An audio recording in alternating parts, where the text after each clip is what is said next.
She laughed and said, "You really thought someone like me would ever date someone like you?" Her friends couldn't stop giggling. I smiled and said, "Good. Then this is the last time you'll have to see me."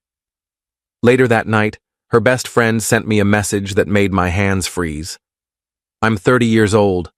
I work in IT consulting, make decent money, keep myself in shape, and I've always been the kind of guy who minds his own business.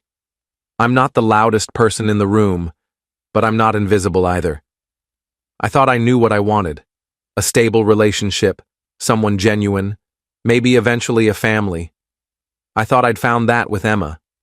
We'd been dating for 8 months, met through mutual friends at a rooftop barbecue last summer. She was 27, worked in marketing, had this infectious laugh that made everyone around her smile. She was beautiful, sure, but it wasn't just that. She seemed kind. She seemed real. We clicked fast, late-night conversations, weekend trips, meeting each other's friends. I introduced her to my parents after 4 months. My mom loved her. My dad said she had good energy. I was falling hard. But there were signs I ignored, little things. She'd check her phone constantly when we were together, then laugh and say it was just work or her friends being dramatic. She'd cancel plans last minute sometimes, always with a reasonable excuse. Her mood would shift unexpectedly, warm and affectionate one day, distant and distracted the next. I told myself every relationship had rough patches. I told myself I was overthinking. 3 weeks ago, everything changed. It was a Friday night. We'd planned to meet at this trendy wine bar downtown that her friends loved. I got there around 8, wearing a button-down she once said made my eyes look nice. I spotted her at a corner table with 4 of her friends, Jess, Alicia, Maya, and someone I didn't recognize. They were already laughing, glasses half empty, the kind of pre-tipsy energy that makes everything funnier than it should be. I walked over with a smile. "Hey, sorry I'm a bit late. Traffic was insane." Emma looked up at me, and there was this split second where her expression was blank. Not warm, not welcoming, just blank. Then she glanced at her friends, and Jess smirked. "Oh, he actually showed up," Jess said. I laughed, thinking it was a joke. Of course I showed up. Why wouldn't I? Emma took a long sip of her wine.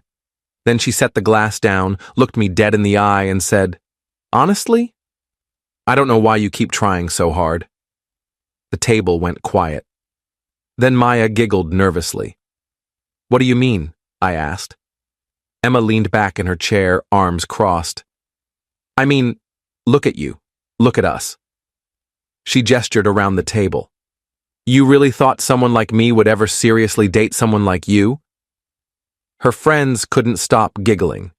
Not loud, obnoxious laughter, just these little snickers, like they were in on some inside joke I wasn't part of. Alicia covered her mouth. Jess stared at her drink, grinning. I stood there for what felt like an eternity. My chest tightened. My face got hot. But I didn't yell. I didn't make a scene. I just smiled. Not a fake smile, but the kind you give when you finally understand something you should have seen coming. "Good," I said. "Then this is the last time you'll have to see me." I turned and walked out. Didn't look back. Didn't wait for a response. I could hear Emma say something behind me, maybe my name, but I kept walking. Got in my car, drove home, sat on my couch in the dark for 2 hours, replaying the whole thing in my head. I didn't cry right away. I was too numb, too confused. 8 months. I'd met her family. I'd helped her move apartments. I'd listened to her cry about her job, her insecurities, her past. And this was how it ended? In front of her friends, like I was some punchline she'd been waiting to deliver? Around midnight, my phone buzzed. A text from a number I didn't recognize. "Hey, this is Alicia, Emma's friend from tonight. I need to talk to you. I'm so sorry about what happened. You didn't deserve that." I stared at the message. Alicia, Emma's friend, the one who'd been sitting right there. I almost deleted it. Almost blocked the number. but something in the tone felt genuine. I typed back, "Why are you texting me?" 3 dots appeared, then, "Because what she did was wrong. And there's more you should know, not to hurt you more, but because you deserve the truth. Can we talk tomorrow?" My hands froze. Update 1: I didn't sleep that night. I kept staring at Alicia's message, reading it over and over. Part of me wanted to ignore it, just block everyone connected to Emma and move on. But I couldn't. The phrase, "there's more you should know," kept echoing in my head. At 2 in the morning, I finally replied, "Fine. Coffee shop on 5th and Main, noon tomorrow." She responded instantly, "I'll be there. Thank you." The next day felt surreal. I went through my morning routine on autopilot. Shower, coffee, staring at my phone, wondering what I was walking into. At 11:30, I drove to the coffee shop. Got there early. Ordered a black coffee I didn't touch. Sat by the window watching people walk by, wondering what the hell I was doing. At exactly noon, Alicia walked in. She looked different from the night before. No makeup, hair in a simple ponytail, wearing jeans and a sweater. She looked tired. She ordered tea at the counter, then sat across from me. "Thanks for meeting me," she said quietly. I didn't say anything, just waited. She took a breath. "Look, I know you probably don't want to hear from any of us ever again. I don't blame you. What happened last night was... I've been thinking about it all night. I couldn't sleep." "Why did she do that?" I asked. My voice came out flatter than I expected. "I don't know," Alicia said. "I mean, I have theories, but I don't really know. Emma's been my friend for 5 years, and sometimes I don't understand her at all." "What did you mean when you said there's more I should know?" Alicia looked down at her cup. "Emma's been going through something. I don't know all the details because she doesn't talk about it, but I know she's been seeing a therapist. Something about commitment issues, self-sabotage patterns. Jess mentioned it a few weeks ago." I felt a knot form in my stomach. "So this was... what? Some kind of test?" "I don't think so. I think she got scared. You were getting serious. You met her parents. She told me once that whenever things get real, she finds a way to destroy them before they can destroy her." Alicia looked up at me. "That doesn't excuse what she did. Nothing excuses that. But I thought you should know it wasn't about you. It was never about you." "It felt pretty personal," I said. "I know. And I'm so sorry. I should have said something last night. I should have stood up for you. Instead, I just sat there like a coward." We sat in silence for a moment. "Why are you telling me this?" I asked. "Because you seem like a good person." And I watched Emma destroy something good because she's too scared to let herself be happy. I've watched her do it before, just never that cruelly. And I realized I've been enabling her by staying quiet, by laughing along, by pretending her behavior is just Emma being Emma. Alicia pulled out her phone, hesitated, then put it away. "I was going to show you some messages, but I realized that's not my place. That would just be more drama, more pain. What I will say is this. Emma texted the group chat after you left last night. She didn't apologize. She didn't feel bad. She said she finally got the courage to end things and that she felt free." My chest tightened. "I left the group chat after that," Alicia continued. "I told Emma this morning that I can't be friends with someone who treats people that way. She called me a traitor. Jess and Maya are mad at me too. But I don't care anymore. I needed you to know that not everyone thought what happened was okay." I looked at this woman I barely knew, who'd risked her friendships to tell me the truth, and I felt something shift. Not better exactly, but less alone.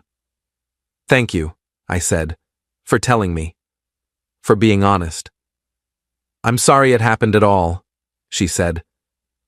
We talked for another 20 minutes.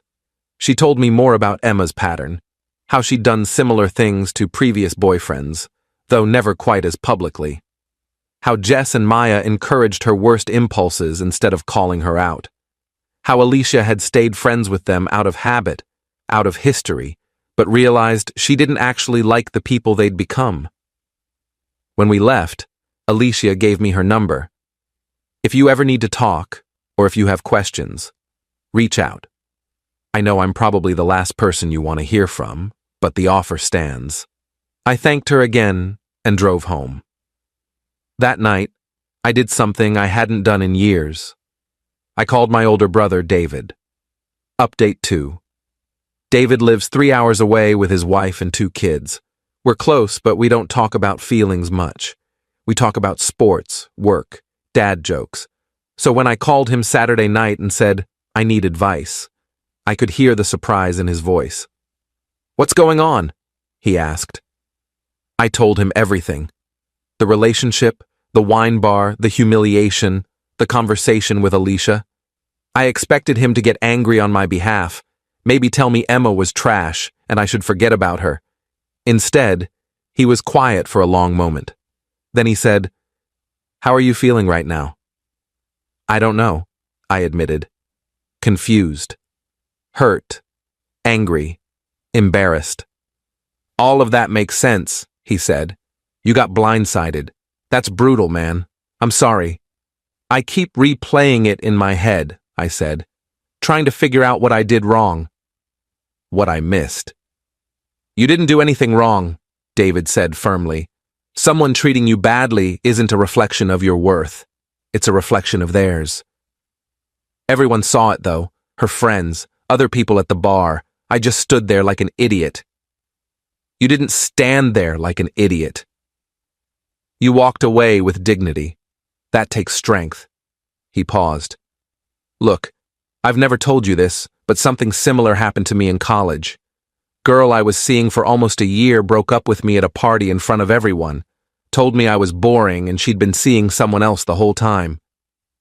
Seriously? Yeah, I was devastated. Spent weeks wondering what was wrong with me. Stopped going out. My grades tanked. Finally, one of my roommates sat me down and said, You're letting her win twice. She hurt you once. Now you're hurting yourself. I absorbed that. I'm not saying get over it quickly, David continued. You need time to process. But don't let this define you. Don't let her take more from you than she already has. We talked for almost an hour. He told me about how he eventually moved past his own heartbreak, how he met his wife 2 years later, how that college relationship taught him what he didn't want. By the time we hung up, I felt lighter. Not fixed, but lighter. The next few days were hard. I took Monday off work, stayed in bed too long, ordered takeout, watched mindless TV, let myself feel everything I'd been pushing down. Tuesday, I forced myself to go to the gym. Wednesday, I went back to work. My coworkers noticed something was off. My boss, Karen, pulled me aside after a meeting. You okay? She asked. You seem distracted. Personal stuff, I said. I'm fine. She studied me for a moment. Breakup? I nodded. Take the time you need, she said, and if you need to talk, my door's open. I've been through my share of heartbreaks. They suck, but you get through them. That simple acknowledgement helped more than I expected. By Thursday, I was functioning again. Not great, but functional. I went to the gym every morning before work, started meal prepping again, called my parents and told them Emma and I had broken up. My mom wanted details, but I kept it vague. My dad just said, her loss, and changed the subject to football. I loved him for that. Friday afternoon, Alicia texted me. How are you holding up? I replied, better, taking it day by day. That's good. I'm proud of you. It was a weird thing to say, she barely knew me, but somehow it mattered. She added, I started seeing a therapist this week, realizing I've got my own stuff to work through. Figured if I'm going to call out toxic behavior, I should deal with my own patterns too. That's great, I typed back. Takes courage to do that. So does what you're doing. Moving forward instead of getting stuck in anger. Was I moving forward? I wasn't sure, but I was trying. Update 3. 2 weeks after the wine bar incident, something unexpected happened. I was at the grocery store on a Sunday afternoon, debating between pasta brands, when I heard a voice behind me. "Jake?" I turned. Emma stood there with a shopping basket, looking smaller than I remembered. No makeup, hair pulled back. She looked like she'd been crying recently. My first instinct was to walk away. My second was to say something cruel. I did neither. "Emma," I said neutrally. "Can we talk?" she asked. "Please, just for a minute." Every part of me wanted to say no, but curiosity won. "Fine. 1 minute." We stepped to the side of the aisle. She set her basket down and wrapped her arms around herself. "I'm sorry," she said quietly. "What I did was unforgivable." "I know that. I don't expect you to forgive me. I just needed you to hear me say it." I waited. "I've been in therapy," she continued, "trying to figure out why I do the things I do. My therapist says I have this pattern of pushing people away when they get too close. Something about fear of abandonment stemming from my parents' divorce. It doesn't excuse what I did. Nothing does. But I wanted you to know it wasn't about you. You were amazing. You were everything I should have wanted." "But you didn't want it," I said. "I did. That's what scared me." Her eyes filled with tears. "When you introduced me to your parents, I panicked. It felt too real, too permanent, and instead of talking to you about it like an adult, I sabotaged everything in the worst way possible."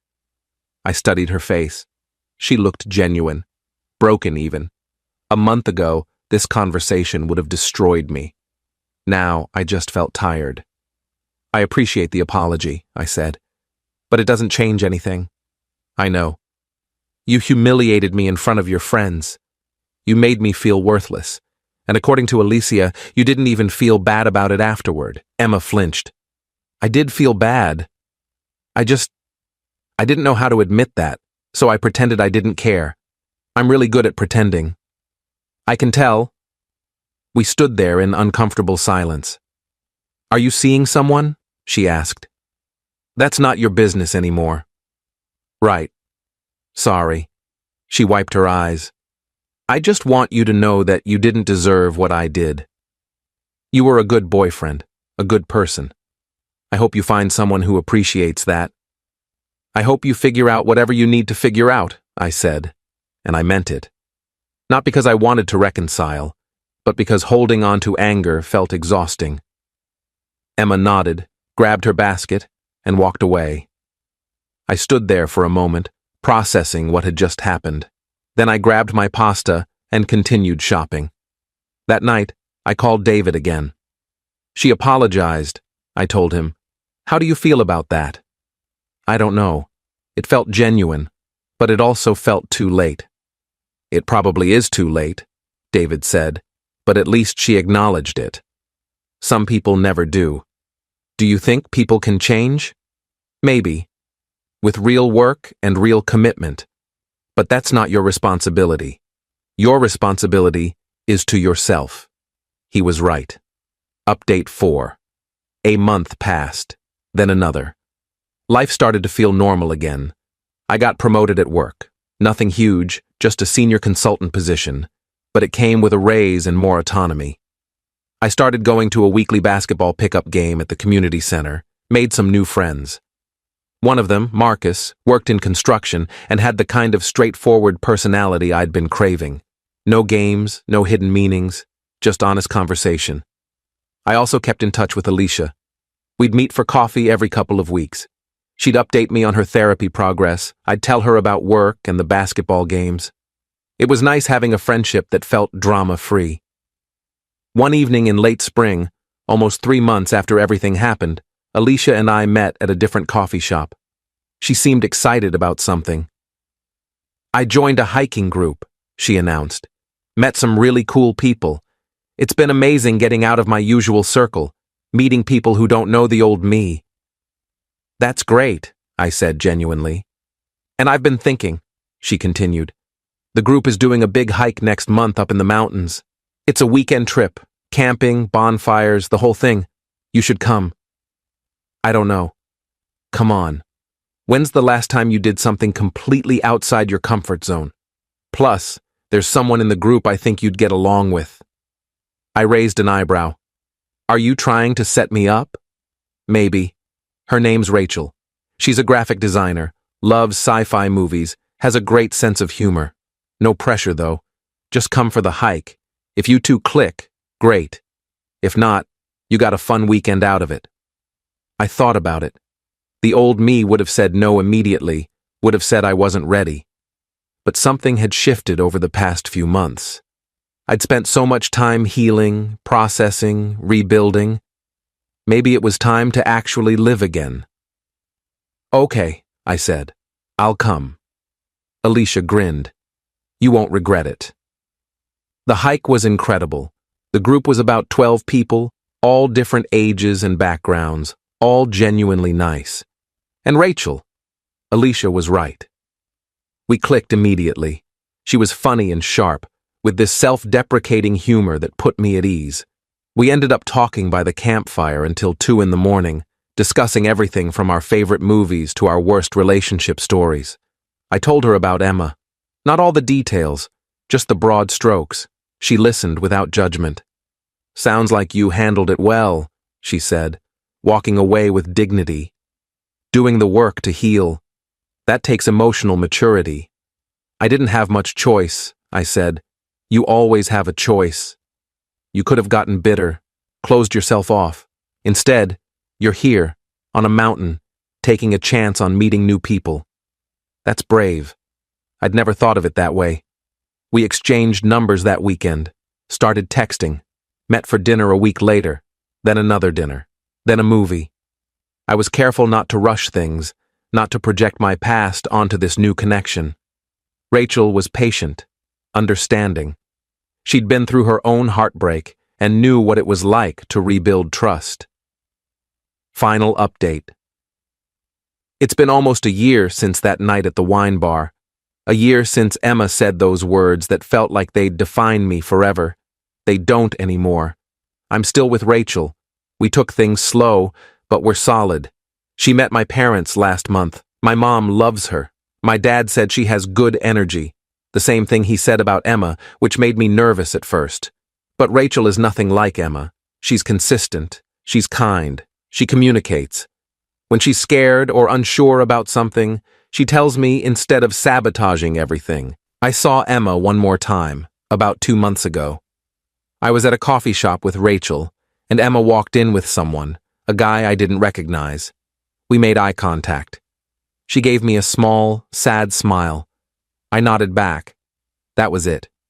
No conversation, no drama, just 2 people who used to know each other, moving in different directions. Alicia is doing great. She's in a relationship now, too, with someone she met through the hiking group. We still meet for coffee, but less frequently now that we both have full lives. She told me recently that leaving her old friend group was the best decision she ever made. She's lighter now, happier. I think about that night sometimes. The humiliation, the pain, the feeling that I'd never recover. But I did recover. Not because I got revenge or made Emma feel as bad as she made me feel. I recovered because I chose to. Because I did the work. Because I surrounded myself with people who genuinely cared about me. My brother David was right. Emma hurt me once. I didn't let her hurt me twice by staying stuck. I won't pretend it was easy. There were dark days. Days I didn't want to get out of bed.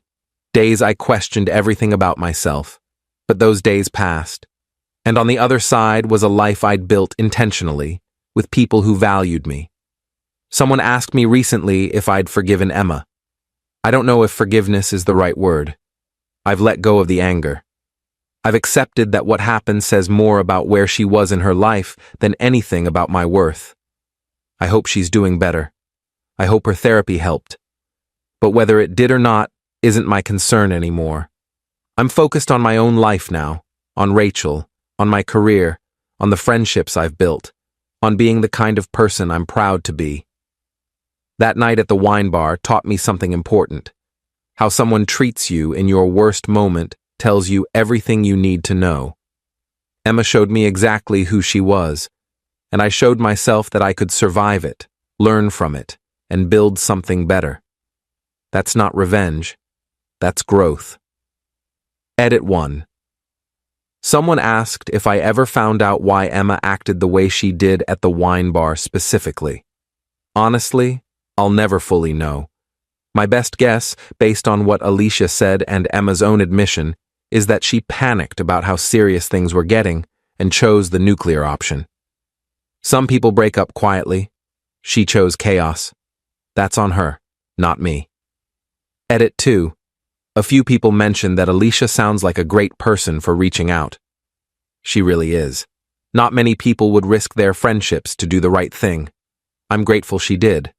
Our friendship has been one of the unexpected good things that came from all of this. Edit 3. For anyone going through something similar, give yourself time.